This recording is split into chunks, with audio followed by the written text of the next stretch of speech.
What's up, everyone? Welcome to Breaking Tables. I'm your host, Alex, and today we've got a big show, the biggest show we've yet to have on the channel, and we're going to be covering the free agency frenzy we've had over the last week in the NFL.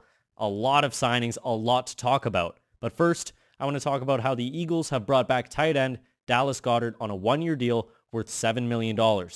Now, this allows them to push their dead cap onto a couple void years, which they've already added to his contract. They would have had to deal with over $20 million in dead cap, basically restricting them from making any moves like trading A.J. Brown. Now that they've re-signed Goedert, A.J. Brown being traded is actually a possibility. The issue is, the Pats already got their receiver. Obviously, the New England Patriots were the number one destination for A.J. Brown. They needed a wideout and Mike Vrabel, A.J. Brown's old head coach in Tennessee. They had a really close bond. And the Pats brought in Romeo Doubs in free agency, signing him to a 4-year deal worth $68 million. Now that's a lot of money. There is a chance maybe they want Doubs as the 2 and they can bring in A.J. Brown as the 1 and there's no problem. But I don't know, there's a lot of money tied to Doubs, and you still have Kayshon Boutte who's making strides, Demario Douglas, Hunter Henry. I just don't know. Before signing Romeo Doubs, I would have easily said that A.J. Brown would have been a Pat come draft day, but I really don't know now. Nonetheless, it makes it a lot easier to trade a guy like A.J. Brown, so you never really know what's going to happen. Also, Eagles fans, sorry, tight end out of Oregon, Kenyon Sadiq, will not be an Eagle come April. Bringing back Dallas Goedert pretty much wraps it up. You are not going to be drafting that generational talent at tight end. And to start things off, it's only fitting we start with the player that broke the bank first, and that's Indianapolis Colts wide receiver Alec Pierce, re-signing with the Colts for a 4-year, $114 million deal. That's $85 million guaranteed and $28.5 million a year, making him the 11th highest paid receiver in the league. This is an extremely productive receiver with a very high ceiling, and he's only starting to tap into it. This guy is a real ball player, big, fast, strong, comes down with those hard catches. I mean, I'd love for him to be a Buffalo Bill. And when the Bills traded for DJ Moore and gave up a second rounder, there were some people complaining. I mean, I would have loved for Alec Pierce to sign with the Bills. I was definitely keeping tabs on him entering free agency. But then when the Bills traded for DJ Moore, some Bills fans were a little mad. Like, why are you giving a second round pick for a veteran receiver when you could just sign Pierce?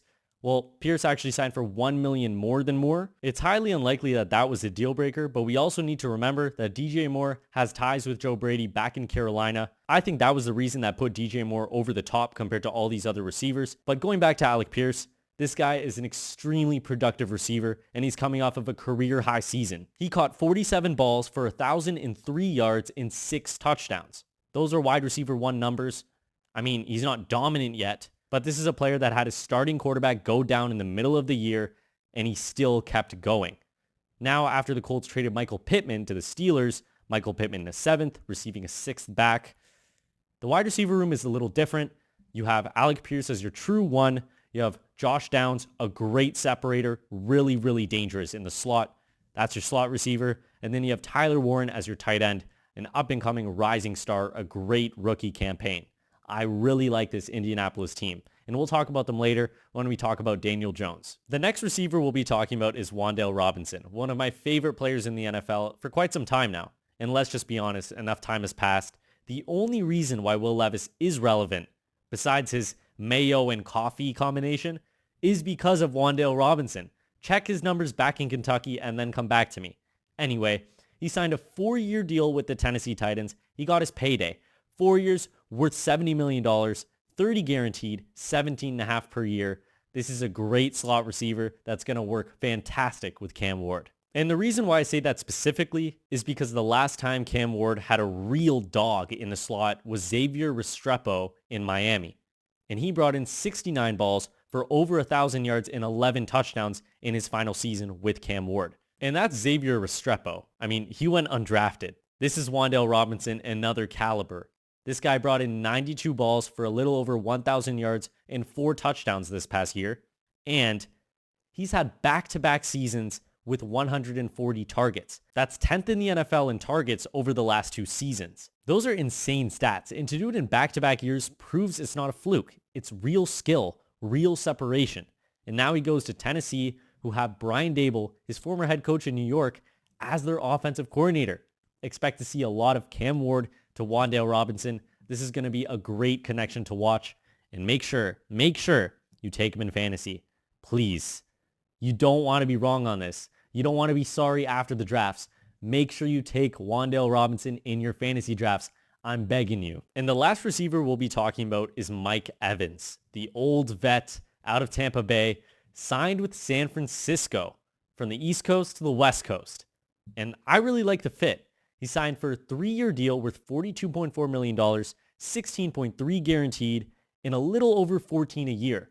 That's a good price considering he came off an injury-riddled season, broke his streak of consecutive seasons with 1,000 yards at 11, tied with Jerry Rice, won't be able to break it. It's unfortunate, but this guy's an all-time great. Now, you have Ricky Pearsall, you have George Kittle, and you have Mike Evans.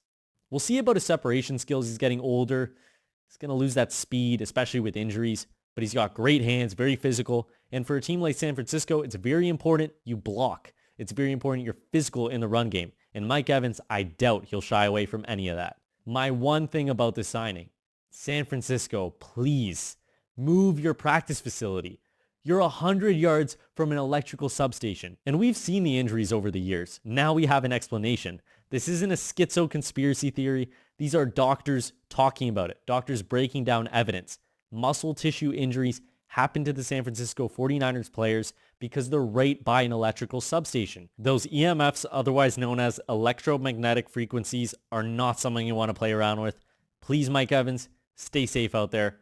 I don't want to see any soft tissue injuries, no hamstring injuries. Please stay safe. Moving on to running backs now, the Kansas City Chiefs have signed Kenneth Walker, the Super Bowl MVP, to a 3-year, $43 million deal, 28.7 guaranteed, and 14.35 per year, making him the 4th highest paid running back in the league alongside Saquon Barkley, Christian McCaffrey, and Derrick Henry.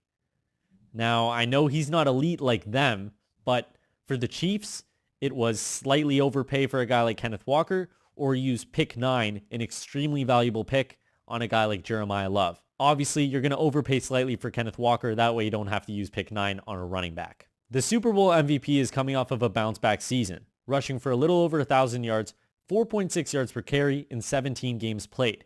The reason why I say bounce-back season is because in 2024, he rushed for less than 600 yards in 12 games played. A huge difference. Kansas City is getting a baller. Also someone that can contribute in the pass protection game, catching out the backfield. Kansas City might have the best running back talent they've had since rookie year Kareem Hunt, before the great incident took place. And next up, we've got Travis Etienne signing with the New Orleans Saints on a 4-year, $52 million deal. And the former Jaguar is coming off of a great season, rushing for over 1,100 yards, 4.3 yards per carry, and 7 touchdowns. Similar to Kenneth Walker, a bounce-back season after not even rushing for 600 yards in 2024. I think this is a great signing for New Orleans. You partner him up with an aging Alvin Kamara. Now you have a strong run game for a young quarterback in Tyler Shugg. What more can a quarterback really ask for but a wide receiver 1 in Chris Olave and a very functional backfield now in Travis Etienne and Alvin Kamara? Moving on from the running backs, onto the players that block for them. More specifically, Tyler Linderbaum. He shattered the market for offensive linemen this year, signing a 3-year, $81 million deal with the Las Vegas Raiders.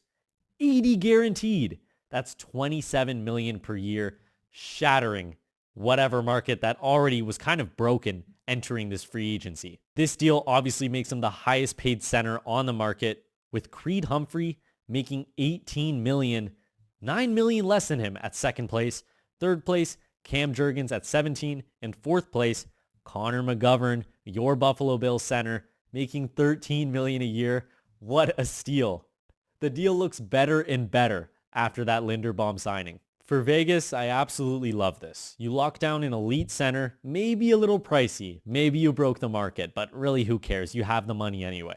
So you have your elite center blocking for your former 6th overall pick running back, your new quarterback in Fernando Mendoza, barring any changes, and you also have Brock Bowers, a generational talent, also in line at tight end. I'm so excited to watch this Raiders offense progress with all the talent they have on display. All right, here's where the real fun starts. The Baltimore Ravens signing Trey Hendrickson, the edge rusher out of Cincinnati, to a 4-year deal worth $112 million, $60 guaranteed, and $28 million per year. Coming off of a down season, only 7 games played, 4 sacks. But before that, he had 17.5 sacks in both 2024 and 2023.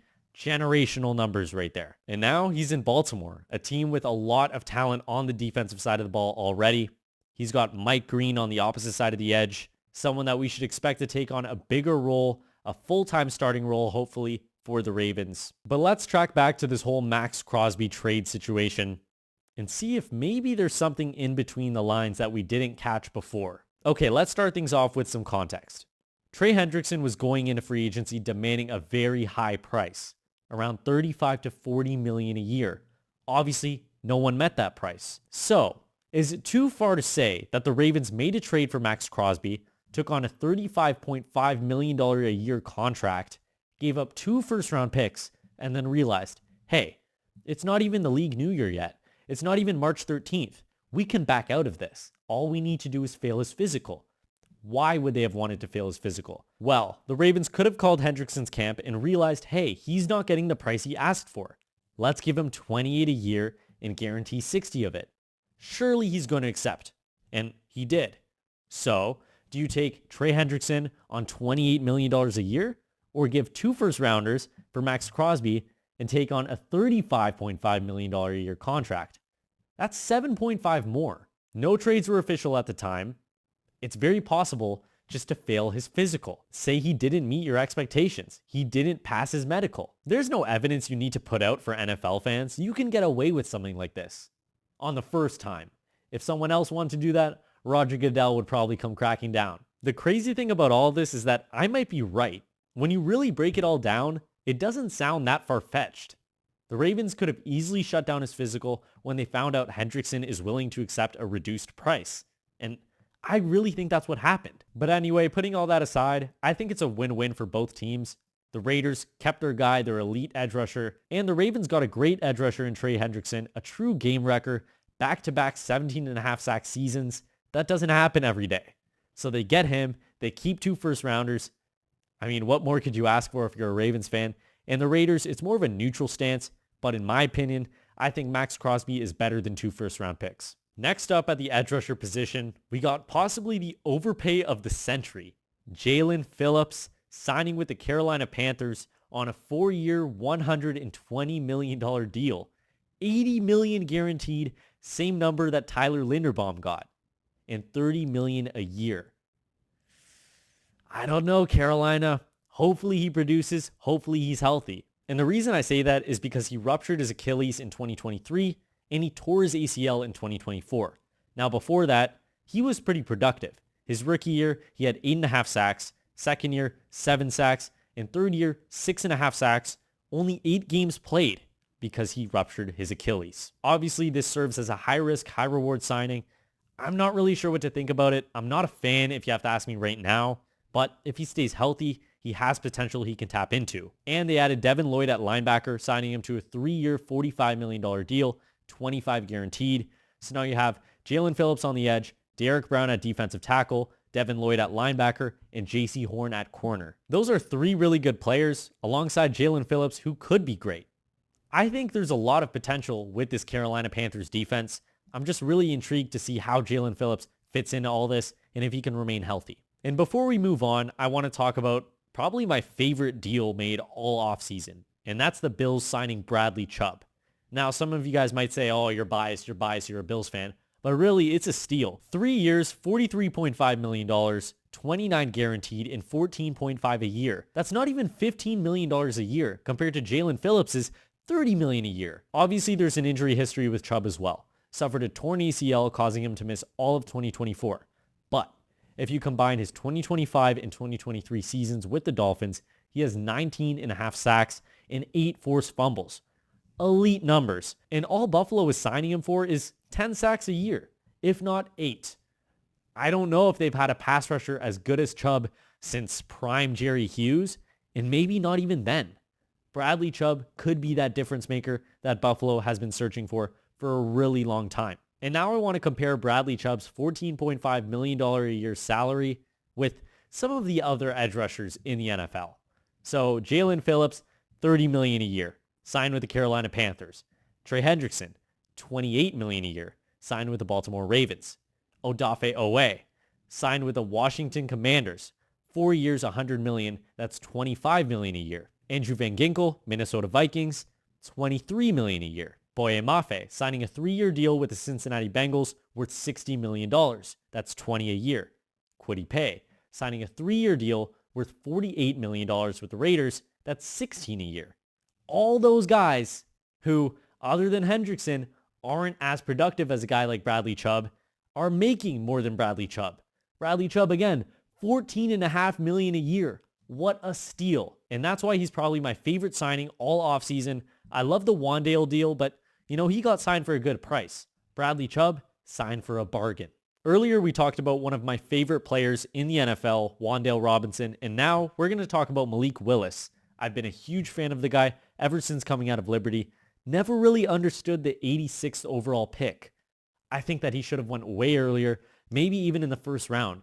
Who knows how different Pittsburgh would look like if they picked him instead of Kenny Pickett. Anyway, the Dolphins have signed their guy. They've gotten their quarterback, Malik Willis, to a 3-year deal worth $67.5 million, $45 guaranteed, and $22.5 million a year. Now, some people might say that's a lot of money given to a guy that hasn't started consistently, and that's fair. I see your argument, but he has all the traits you want. He might be a little small, 6'1", 225. That's the same size as Baker, but 10 pounds more, and the exact same size as Tua Tagovailoa. Where Tua had a noodle arm and couldn't run whatsoever, Malik Willis could run for days, really fast, a great athlete, and he has a huge arm, great throw power. So even though he doesn't have the games under his belt, he has the traits that a guy like Tua didn't. And in Green Bay, having Matt LaFleur as your head coach, a great offensive mind, and being able to sit behind Jordan Love, not being rushed into a situation, he really progressed. When he stepped in against the Chicago Bears and Baltimore Ravens, I know he lost both games, but when he stepped in, he looked really sharp. He looked like a starting caliber quarterback, and that's why Miami gave him this contract. In those 2 games, Malik Willis finished with an 84.3 completion rate, 409 passing yards, and 2 passing touchdowns, while also doing great on the ground, rushing for 104 rushing yards and 2 rushing touchdowns. And honestly, when they hired Jeff Hafley, the former defensive coordinator of the Packers, to be the head coach, and John Eric Sullivan to be the GM, former vice president of player personnel in Green Bay, we should have expected it. I'm really excited to see Malik Willis play. I was a huge fan of him back in Liberty, and Tua never really liked the guy. 6 years in Miami and did nothing, absolutely nothing. Was always getting hurt, kind of a statue in the pocket, would surprise you when he can move a little bit. But he was throwing jump balls to Tyreek Hill and Jalen Waddle when they had 10 to 20 yards of separation. Let's not forget that. Before all his injuries, he still wasn't that guy when it came to his arm. He had a noodle arm. It reminds me of Cam Newton now. In Alabama, he was great at distributing the ball to his playmakers, and that's all. He was accurate and good at threading the needle to a guy like Jalen Waddle, Henry Ruggs, Jerry Jeudy, dare I say more. That's a lot of talent. Devontae Smith. Like, come on. When you go into the NFL, you're not going to have a team like that. You're going to have to make plays on your own, and Tua couldn't do it. Malik Willis, on the other hand, he can make plays on his own.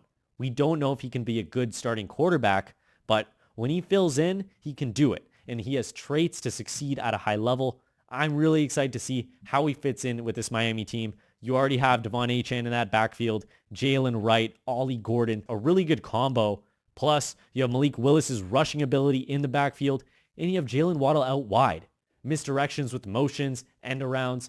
This is going to be such a fun team to watch in 2026. I'm not going to apologize for what I said about Tua Tagovailoa. I was the guy that in his first year, I was saying he's not going to pan out. He's not going to be that guy. And everyone's like, oh, too far, too far. And then when he get hurt, everyone's like, oh, he just needs an offensive line. He'll be fine. He never worked out. This season, he had 20 touchdowns and 15 interceptions, and that's why the Dolphins released him. He signed with the Falcons on a $1.2 million deal. Now the Falcons have 2 injury-prone quarterbacks that throw with their left hand. I mean, I like the consistency. If one guy goes down, you don't have to make any adjustments. You have the left-handed play calls because it does really change everything. If you have to go from a lefty to a righty, the plays look much different. The progressions are much different. So being able to go from one lefty to another, that's pretty cool. I like it. for the sake of Atlanta, but like, guys, you got to figure out who your quarterback is. Michael Penix could be the guy. He has a really big arm, but he has a really bad injury history.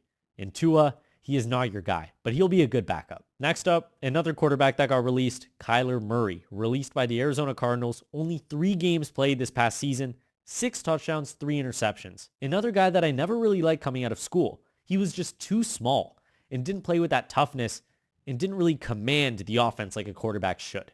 Murray signed with the Vikings on a 1-year, $1.3 million deal. I really like it. You have JJ McCarthy as your starter. It's his job to lose, but he has shown that he's a little injury prone, at least in the NFL. Hopefully he can get it together. If not, you fall back on Kyler Murray, a very, very good backup. Kind of hilarious how both guys signed multi-year extensions with their teams and completely robbed them. Another guy that was accused of robbing the Giants for a multi-year extension, that's Daniel Jones. And he signed an extension with the Colts, 2 years, $88 million. Indianapolis originally placed a transition tag on Jones, basically preventing a team from signing him without giving Indy the chance to match. And I guess that's what happened. A team paid more than what the transition tag was, and Indy had to match it. 44 a year, 60 guaranteed. I like it. I mean, the Colts were 8-2 before Daniel Jones went down. You can't really complain about that. Despite trading Pittman, the supporting cast is really solid. You have one of the best running backs in the league, Jonathan Taylor, an up-and-coming tight end, a great rookie season, Tyler Warren. You have Josh Downs, a great slot receiver, and Alec Pierce, your new wide receiver 1, making a hefty load of money. Before we wrap up here, I had 2 more things to talk about that I found pretty cool, and I hope you guys do too. I don't want to waste your time. The Cleveland Browns have quietly rebuilt their offensive line. Left tackle, DeJuan Jones. Left guard, Zion Johnson, signing him to a 3-year, $49.5 million deal, previously a Los Angeles Charger. Center, Elton Jenkins, released by the Packers, signed to a 2-year, $24 million deal. Right guard, another Jenkins. Tevin Jenkins, re-signed, 1-year, $4 million. And then right tackle, Titus Howard, recently acquired in a trade from the Houston Texans a couple weeks ago. I love this. And whoever they have starting at quarterback, I hope it's Shedeur Sanders. I really like him, and I think that he might have a chance to pan out. But whoever they start at quarterback is going to have a pretty easy job. This is a revamped line. Hopefully they can develop some chemistry pretty quickly. You got your big boy at left tackle, DeJuan Jones, a great guard in Zion Johnson, a veteran center in Elton Jenkins. Tevin Jenkins has proven that he can start. And then your right tackle, Titus Howard, who has been a solid tackle for as long as you can remember. Plus, you have your up-and-coming running back entering his 2nd year, Kinshin Judkins, should only progress after a pretty good rookie campaign. And the last thing before I let you guys go, I know this video has been long, but can we talk about how cool the Las Vegas Raiders are for signing 2 former Georgia Bulldog linebackers, teammates, Nakobe Dean to a 3-year, $36 million deal, former Eagle, and Quay Walker to a 3-year, $40.5 million deal, former Packer. It's so cool to me. Like, these guys played together in Georgia and had unreal chemistry. Quay is more of that loose cannon, that guy that'll push a coach. It's happened before. That's why I'm saying that. And Nakobe Dean is the more level-headed guy, high IQ, good play recognition, sits back and diagnoses the play, whereas Quay Walker just shoots the gap immediately. It's going to be great seeing them play in Las Vegas, and I think they're going to be even better when they're together and that chemistry is back. And that's all I have for you guys. I hope you guys enjoyed this video, and I hope I covered all the bases regarding this past week in the NFL free agency frenzy. A lot to talk about. A lot of cool signings. Wan'Dale Robinson to the Titans, Malik Willis to the Dolphins, Trey Hendrickson to the Ravens. Really fun stuff, and I can't wait for the draft. It's only getting closer day by day. And until next time, make sure you guys like, subscribe, and comment. I'll see you guys soon. Take care, and go Bills.